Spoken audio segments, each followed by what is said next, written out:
யோகி ராம் சரத்குமார் அவர்களுடைய திவ்ய சரித்திரம் பார்த்துன்னு வரும். ட்ரூமன் கெய்லர் வாட்லிங்டன் அப்படிங்கிறவர் 1970 மே மாதம் 26ஆவது நாள் அமெரிக்காவிலேருந்து இந்தியாவுக்கு போகணும் அப்படின்னு அவருக்கு ஒரே தவிப்பாக இருந்தது. ஏன்னா அவருக்குள்ள ஒரு பெரிய மாற்றம் ஒன்று உருவாயிருந்தது. அப்போ அவருக்கு வயசு 20 வயசு தான் இருக்கும். வெளிநாட்டு இளைஞர்கள் வாழக்கூடிய வாழ்க்கையை பார்த்து அவருக்கு ரொம்ப அதில் மனசு ஒப்பாமல், மனசு முழுக்க ஞான தேடல் மட்டும்தான் இருந்தது. எப்போவும் ரமண பகவானோட புத்தகங்களை படிச்சுட்டு எப்படியாவது இந்தியாவுக்கு போகணும் அப்படிங்கிற ஒரு தாகம் இருந்தது அவருக்கு. அதனால் எப்போவும் தனிமையிலேயே இருந்தார். ரொம்ப நேரம் உட்கார்ந்து ஆழ்ந்த தியானத்தில் இருந்தால் கூட ஏதோ ஒரு குழப்பம் அவருக்கு இருந்துகிட்டே இருந்தது. தியானத்துக்கு உண்டான வழிமுறைகள்லாம் எந்த குருவும் அவருக்கு சொல்லி கொடுக்கல. சரி, நம்மளே முயற்சி பண்ணலாம் அப்படின்னு ஒரு நாள் ராத்திரி அவர் ஒரு புத்தகத்தில் வாசித்தது மாதிரியே 2 புருவங்களுக்கு இடையில் இருக்கக்கூடிய சக்கரத்து மேலே தன்னோட மனசை குவிச்சு தியானம் பண்ண ஆரம்பிக்கிறார். அது பதஞ்சலி யோக சூத்திரத்தில் இருக்கக்கூடிய ஒரு முறை.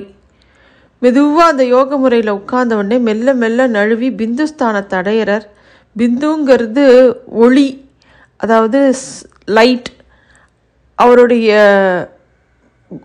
குருவோட உதவி இல்லாமல் இதை செய்ய முடியாதுன்னு உணர்ந்த அந்த கணமே அந்த ஒளி புள்ளி எப்படி ஆச்சுன்னா வெடித்து செதறிடுது. உடம்பு முழுக்க பேரானந்தம் பரவித்து. ஆனால் அது ஏதோ ஒரு தனித்த அனுபவம் மாதிரி உடம்பு தவிச்சது. இது ஒரு பக்கம் ஆசீர்வாதமாக இருந்தால் கூட அந்த பிந்துவோட வெடிப்பினால் கடுமையான தலைவலி அவருக்கு இருந்தது. இது எந்த டாக்டர்கிட்ட போய் காமிச்சாலும் யாருக்கும் புரியலை. வட அமெரிக்காவில் எந்த பகுதியிலையும் இந்த உண்டான மருத்துவம் இல்லாத நிலையில் இந்தியாவுக்கு வரணும் அப்படிங்கிற தாகமும் தவிப்பும் அவருக்கு ரொம்ப ஜாஸ்தி இருந்தது. ஒரு வழியாக அவர் கிளம்பினார். சில நண்பர்கள்லாம் அவருக்கு உதவி பண்ணினான்.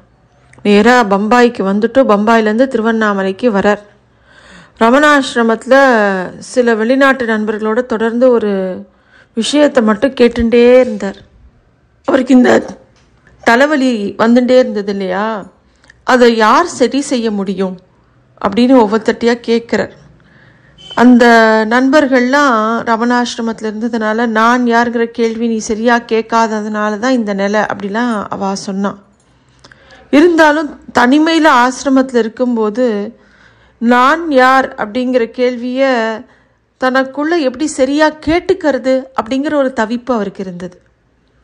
அப்போ தான் ரமணாசிரமத்தை சேர்ந்த திருமதி அருணா, அவங்க ஒரு ஃப்ரெஞ்சு பெண்மணி, அவங்களோட அறிமுகம் கிடைக்கிறது. அவங்களும் திருமதி கில்டா அப்படிங்கிற ஒரு ஸ்விஸ் பெண்மணி, அவங்களும் யோகி ராம் சரத்குமார் அப்படிங்கிற பேரை முதல்ல அவர்கிட்ட சொல்கிறாங்க. உடனே இவர் கேட்குற ஒரே கேள்வி, அவரால் என் பிரச்சனையை தீர்க்க முடியுமா அப்படின்னு கேட்குறார். நிச்சயமாக முடியும் கெய்லர், அவர் ஒரு ஞானி, நாங்கள் உங்களை அவர்கிட்ட கூட்டின்னு போகிறோம், ஆனால் உன்னை சந்திக்கணும்னு அவர் விருப்பப்படணும் அப்படின்னு அவங்க சொல்கிறாங்க. அப்போது திரும்பவும் கெய்லர் நீங்கள் எனக்காக அவரை சந்தித்து சொல்ல முடியுமா அப்படின்னு கேட்குறாரு அவங்கள பார்த்து. மறுநாள் யோகி கிட்ட போய் பேசும்போது யோகியும் இந்த பிச்சைக்காரன் அவரை சந்திக்க விரும்புவதாக சொல்லுங்கள் அப்படின்னு சொல்லிடுறார். உடனே 3 பேரும் போய் யோகி முன்னாடி போய் உட்காந்துக்கிறான். அது 1970 ஜூன் மாதம் 23 யோகி அப்படிங்கிறவர், அப்படி யோகின்னு யாரை சொன்னாலும் யோகி ராம் சரத்குமாரை போய் கெய்லர் பார்க்கும்போது அவர் பிச்சைக்கார குளத்தில் உட்காண்டிருந்தார். நல்லா பழைய கந்தல் துணிகளோட நிறைய செய்தித்தாள்கள்லாம் மூட்டை மூட்டையாக அவர் பக்கத்தில் இருந்தது. 3 பேரும் அவரை வணங்கிட்டு உட்காந்துக்கிறா. அப்போ கெய்லரோட பிரச்சனையை அவள் சொல்கிறா, பகவான் இவர் பதஞ்சலி யோக சூத்திரத்தை படித்து அதில் இருக்கிற மாதிரியே தியானம் பண்ணியிருக்கார். அதனால் பெரும் ஆற்றல் பெருக்கு ஏற்பட்டு உடம்பு முழுக்க அந்த ஆற்றல் பரவி இருக்கு. அதை அவரோட உடம்பால் தாங்க முடியல. அதனால் அவருக்கு ரொம்ப தலைவலி வருது, ரொம்ப அதை கஷ்டத்தை அனுபவிக்கிறார்னு சொல்கிறான். யோகி எந்த கேள்வியும் கேட்கல, உத்து பார்க்குறார். மெல்ல கெய்லரோட மனசோட இறந்த நிகழ்கால எதிர்காலங்களெல்லாம் அவரோட பார்வையாலே பார்க்குறார். அவரோட பார்வை எந்த தடையும் இல்லாமல் ஊடுருவி அவரோட ஆன்மாவை தொட்டது. மெல்ல தலைவலி பிரச்சனையை பற்றி கேட்குறார். அதுக்கப்புறம் அவளோட குடும்பம், அவளோட பின்புலம் எல்லாத்தையும் கேட்டு விசாரிக்கிறார். யோகி மெதுவாக பிரச்சனைக்கு தொடர்பில்லாத சில கேள்விகளை கூட கேட்குறார். இருந்தாலும் இது எல்லாமே அவரோட ஆழ்ந்த மனசை ஏதோ அலசுற மாதிரியே இருந்தது. இப்படியே ராத்திரி 11 மணி வரைக்கும் போச்சு. யோகி எழுந்து கெய்லரை கூப்பிட்டு சில சிற்பங்கள் செய்யக்கூடிய ஒரு கடைக்கு கூட்டின்னு போகிறார். அந்த கடை அடைக்கப்பட்டிருந்தது. அந்த கடை திறக்கலை. அந்த கடையோட பின்புறம் ஒரு மெழுகுவர்த்தியோட அந்த உரிமையாளர் உட்காண்டிருக்கார். அவர் வெளியில் வந்து ஒரு மடக்கு நாற்காலியை கொண்டு கெய்லருக்கும் யோகிக்கும் போடுறார். அப்புறமா கொஞ்சம் தூரம் தள்ளி போய் யோகி உட்காந்துக்கிறார். அந்த மெழுகுவர்த்தியில் அவரோட முகம் அப்படி ஜொலிச்சது. வெளியில் இருக்கக்கூடிய பிரபஞ்செல்லாம் மறைஞ்சுது. திருமதி கில்டாவும் திருமதி அருணாவும் சொன்ன மாதிரியே யோகி வந்து கெய்லருக்கு ஒரு ரட்சகர் மாதிரி இருந்தார். ஒரு பார்வை போதும் குருக்கு 1000 வருஷ பந்தத்தையும் ஒரே நேரத்தில் உணர்த்தக்கூடிய ஒரு மாயம் நடக்கும் அந்த இடத்துல. நான் தியானிக்கட்டுமா, என்ன செய்யட்டும் அப்படின்னு யோகியை பார்த்து கெய்லர் கேட்குறார். நீ சும்மா இரு, ஒன்றும் செய்ய வேண்டாம் அப்படிங்கிறது பகவான் சொல்கிறார். அப்படி சொல்லிட்டு யோகி பாட்டுக்கு புகைக்க ஆரம்பிக்கிறார். 10 நிமிஷம் கெய்லர்கிட்டருந்து பார்வையை நகர்த்தவே இல்லை அவர். யோகி கெய்லரையே பார்த்துட்டு இருக்கார். மெல்ல கெய்லரை நோக்கி நோக்கி யோகி வந்தார். யோகியோட கரங்கள் அப்படியே கெய்லரோட தலைமையில பதிஞ்சுது. மெதுவாக அப்புறமா அந்த கையை எடுத்துக்கிறார். இது இன்னும் 2 வாரங்களில் திரும்ப வரும். அப்போ நீ திரும்பவும் இந்த பிச்சைக்காரனை பார்க்கறதுக்காக வருவ அப்படின்னு சொல்கிறார். அங்கே என்னென்ன நடந்ததுன்னு கெய்லரால் கணிக்கவே முடியல. முழுக்க யோகியோட கட்டுப்பாட்டில் தான் எல்லாம் நடந்தது. மெல்ல அடுத்த நாளே தலைவலி குறைய ஆரம்பிக்கிற மாதிரி அவருக்கு ஒரு உணர்வு வந்தது. மறுநாள் காலையில் பார்த்தபோது யோகி வந்து நீ ரமணாசிரமத்துக்கு போகலாம் அப்படிங்கிறார். கெய்லர் அங்கேருந்து கிளம்பும்போது நம்ம திரும்பவும் பேசுவோம், we will talk again அப்படிங்கிறார் யோகி. அப்படி அவர் சொன்ன உடனே ஆஹா இவர் தான் என்னோட குரு அப்படிங்கிற பெருகிய மகிழ்ச்சியோட ரமணாசிரமத்தை நோக்கி நடந்து போகிறார் கெய்லர். யோகியோட முதல் சந்திப்பே அவரோட மனசை ரொம்ப மலர்த்திடுத்து. யோகிங்கிற அந்த மாஸ்டரோட வார்த்தை சத்தியமாக இருந்தது. 10 நாட்களில் திரும்பவும் ட்ரூமன் கெய்லருக்கு தலைவலி வர ஆரம்பிச்சது. யோகி எங்கன்னு தேடி அலைய ஆரம்பித்தார். ஏன்னா அவர் தேடுறதுங்கிறது சாதாரண காரியம் இல்லை. இதை அவரை தெரிஞ்சவா எல்லாருக்கும் தெரியும். அவர் விரும்பினால் ஒழிய அவரை நம்மளால் பார்க்க முடியாது. தேடி தேடி 2 நாட்கள் அப்படியே கடந்தது. என்ன பண்ணுறதுன்னு தெரியாமல் ரமணாசிரமத்து சமாதிக்கு முன்னாடி போய் கைகூப்பி அழறார். பகவானே, என்னுடைய ரட்சகர், அவரை நான் நினைக்கிறேன், அவரை நான் சந்திக்கணும்னு பிரார்த்தனை பண்ணுறார். மெல்ல அருணாச்சலேஸ்வரர் கோவிலை நோக்கி போ அப்படிங்கிற மாதிரி உள்ளுக்குள்ளே ஒரு உந்துதல் வருது. ட்ரூமன் கெய்லர் தலையில் வலியோட பயங்கர தலைவலி. அவரால் தாங்கவே முடியல. ஒரு கையால் தலையை பிடிச்சுட்டு அருணாச்சலேஸ்வரர் கோயிலுக்கு போகிறார். கோயில் வாசலில் யோகியை பார்க்குறார். சட்டுன்னு மழை பெய்ய ஆரம்பிச்சது. கூட்டம் ஓடிச்சு. யோகி எங்கேயோ போய் ஒதுங்கினார். நடக்கக்கூட முடியாத அளவுக்கு மழை பெஞ்சிட்டு இருந்தது. யோகியை இந்த தடவை தவற விட்டுடக்கூடாதுன்னு மழையில் நனையிறதும் ஒதுங்கிறதுமா கெய்லர் இருந்தார். கெய்லர் வேற எங்கேயோ யோகியை தேடின்னு இருக்கும்போது கூட்டத்துக்கு நடுவில் இருந்து சட்டுன்னு ஒரு உருவம் இவரை நெருங்கி அதாவது யோகி தான் வந்து இவர் பக்கத்தில் வந்துட்டு இங்கே என்ன பண்ணிட்டு இருக்க, வா டீ குடிக்கலாம் அப்படின்னு கூப்பிட்றார். யோகி அப்படி திடீர்னு பார்த்த உடனே இவருக்கு என்ன பண்ணுறதுன்னு தெரியாமல் பெருசாக அழுக வந்துடுது. டீ கடைக்குள்ளே கூட்டின்னு போகிறார் யோகி. திரும்பவும் யோகியை பார்த்த உடனே சொல்கிறார், பகவான் எனக்கு திரும்பவும் தலைவலி வந்துடுது, என்னை என்ன பண்ணுறதா இந்த கடவுளுக்கு உத்தேசம், உங்களை 2 நாளாக தேடின்னு இருக்கேன் அப்படின்னு ரொம்ப பதட்டமும் கவலையுமா கெய்லர் பேசுகிறார். அப்போது பகவான் சொல்கிறார், யோகி சொல்கிறார், கெய்லர், உன்னோட இந்த பிரார்த்தனையை என்னுடைய தந்தை கேட்டுன்ட்டார், கவலைப்படாத அப்படின்னு வாக்குறுதி சொல்கிறார். அதுக்கப்புறமா டீ குடித்ததுக்கப்புறமா திரும்பவும் கெய்லர் தன்னோட தியான அனுபவத்தை விவரமாக சொல்கிறார். கொஞ்சம் மழை விட்டுருந்தது. அப்போ யோகி தன் பக்கத்தில் ரொம்ப நெருக்கமாக பெஞ்சில் வந்து உட்காந்துக்க சொல்கிறார். வசதியாக உட்காண்டப்புறம் அதே நேரம் எதையுமே செய்யாமல் சும்மா உட்காரு அப்படிங்கிறார். யோகி தன்னோட ஆட்காட்டி விரல கெய்லரோட தலையில் வைக்கிறார். கொஞ்ச நேரம் எதுவுமே பேசாமல் அமைதியாக இருந்தார் கெய்லர். அதுக்கப்புறமா திரும்பவும் ரமணாசிரமத்துக்கு போக சொல்லிவிட்டு யோகி வந்து தன்னோட மண்டபத்துக்கு போய்டுறார். அதுக்கப்புறம் கெய்லருக்கு அந்த மாதிரியான தலைவலியே வரல. தலைவலியை பற்றி கெய்லர் கேட்கும்போது பேசும்போதெல்லாம் சும்மா இரு, என்னோட தந்தை அதை பார்த்து விட்டார், மீண்டும் வராது அப்படின்னு ரொம்ப உறுதியாக சொன்னார் யோகி. அப்புறம் கொஞ்சம் நாட்களுக்கு அப்புறமா மாஸ்டரோட இருக்கிற அந்த வெளிநாட்டு குழுவோட கெய்லரும் சேர்ந்துட்டார். பேசின்னு இருக்கும்போதே பல ஆன்மீக குறிப்புகளை யோகி கொடுக்கும்போது அது எந்த சடங்கோ வழிமுறைகளோ பாரம்பரிய முறைகளோ கிடையாது. பொதுவாக யோகி எது சொன்னாலும் அது எல்லாமே அவர் ஏற்றுண்டார். அந்த வருஷ கடைசியில் யோகி கெய்லரை கூப்பிட்டு, கெய்லர் நீ சென்னை அடையார் தியோசபிக்கல் சொசைட்டிக்கு போய் அங்கே ஹெச்பி பிளவட்ஸ்கி எழுதின ரொம்ப முக்கியமான ஒரு புத்தகம் இருக்குது, த சீக்ரெட் டாக்ட்ரைன்னு, அந்த புத்தகத்தை படிச்சுட்டே இரு அப்படின்னு சொல்கிறார். உடனே கெய்லர் சென்னைக்கு கிளம்பி நேராக தியோசபிக்கல் சொசைட்டிக்கு போகிறார். அங்கே அந்த சீக்ரெட் டாக்ட்ரைன் அப்படிங்கிற அந்த புத்தகத்தை ஒரு வரி விடாமல் படிக்க ஆரம்பிக்கிறார். படித்து முடித்தவுடனே திரும்பவும் திருவண்ணாமலைக்கு வரார். நேராக யோகி எங்கேன்னு தேடின்ட்டு யோகியை பார்க்க போகிறார்.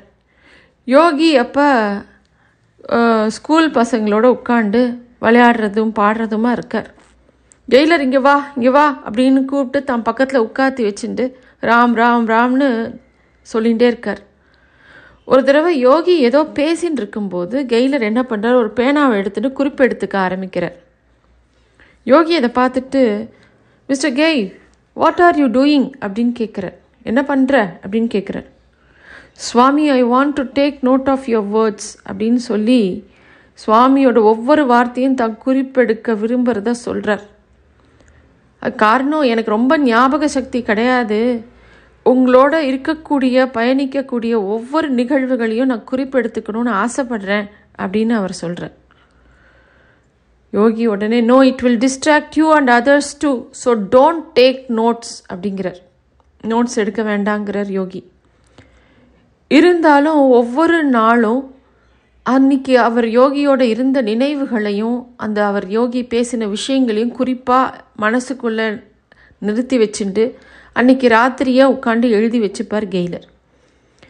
அவர் என்ன காரணம், ஏன் இதை பண்ணுறார் அப்படின்னு அவருக்கே தெரியாது. ஆனால் யோகி பக்கத்தில் உட்காந்து குறிப்புகளை எழுதலை, ஏன்னா யோகி சொன்னதுனால அதை மட்டும் பண்ணலை. ஆனால் தினமும் ராத்திரி உட்காந்து எழுதுவார். இதுவே கெய்லருக்கு பின்னால் பகவானை பற்றின அந்த சரித்திரம் எழுதுறதுக்கு இதுதான் அவருக்கு விதையாக இருந்தது. அந்த இளமையோட கொண்டாட்டமோ அழகோ அவரை எதுவுமே ஈர்க்காமல் இந்த சத்தியத்தோட ஆழ்ந்த தரிசனம் தான் அவருக்கு தேடலாகவே இருந்தது. நம்மளோட தேடல் சரியாக இருந்தால், சத்தியமாக இருந்தால், அது எதுவாக இருந்தாலும் குரு நம்மளை தேடி வருவார். இப்படியா பல மாதங்கள் அப்படியே போச்சு. கொஞ்சம் நாட்கள் கழித்து என்னெல்லாமோ அரசியல் காரணங்களால் யோகிக்கு நிறைய தொல்லைகள் வந்தது. அப்போது யோகி ராம் சூரத்குமார் தன்னோட பெயரை திரும்ப நீங்கள் சொல்கிறது தான் என்னை காக்கும்னு சொல்லி கெய்லர்கிட்ட சொல்கிறார். அவர் எதை சொன்னாலும் அதை கேட்கக்கூடிய மனநிலையில் தான் கெய்லர் இருந்தார். அதனால் யோகி ராம் சூரத்குமாருங்கிற நாமத்தையே திரும்ப சொல்லிகிட்டே இருந்தார். ஆனால் அப்படி சொல்லும்போது கூட இப்போ நம்ம அவதாரங்களான ராமர், கிருஷ்ணர், அவளோட திருநாமங்களையெல்லாம் சொல்லும்போது திரும்ப உச்சரிக்கிறோம். யோகி ராம் சூரத்குமாருங்கிற அந்த பிச்சைக்காரனோட பேரை சில்லற காசுகள் வச்சுட்டு யாருக்காவது டீ வாங்கி தரக்கூடிய அவரோட பேரை ஒரு பைசா கூட அவர் கையில் கிடையாது. அவரோட பேரை உச்சரிக்கிறோமே, இவர் என்ன அவதாரமா அப்படிங்கிற கேள்வியெலாம் அவருக்குள்ளே வந்துன்னு தான் இருந்தது. அப்படி அந்த மாதிரி ஒரு கேள்வி அவருக்குள்ளே வரும்போதே ஏதோ ஒரு சக்தி அவரை சூழ்ந்துக்கும். அவரோட வாயிலிருந்து யோகி ராம் சூரத்குமார் அப்படிங்கிற வார்த்தை மட்டும் வந்துட்டே இருக்கும். மறுநாள் யோகியை சந்திக்கிறதுக்காக டீ கடைக்கு போகும்போது அந்த டீ கடையோட உரிமையாளர் பூண்டி சுவாமிகளோட பக்தர். அந்த கடை முழுக்க அந்த சுவர், தர, கதவு எல்லாமே நீல நிறத்தில் இருக்கும்.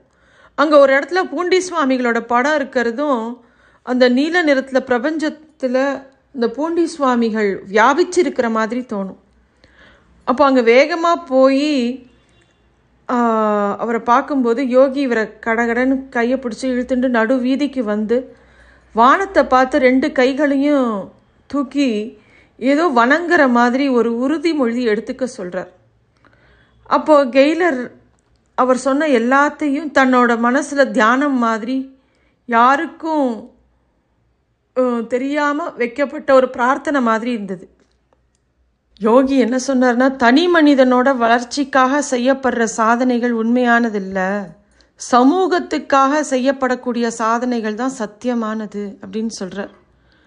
கோயிலில் செய்ய வேண்டிய ஒரு வழிபாடுன்னு நம்ம நினச்சிட்டு இருந்த விஷயத்த ஒரு நடு ரோட்டில் தேரடி வீதியில் அவர் பண்ணுறதை பார்த்து ஒரு சின்ன கூட்டமே அங்கே வேடிக்கை பார்க்க கூடிடுது.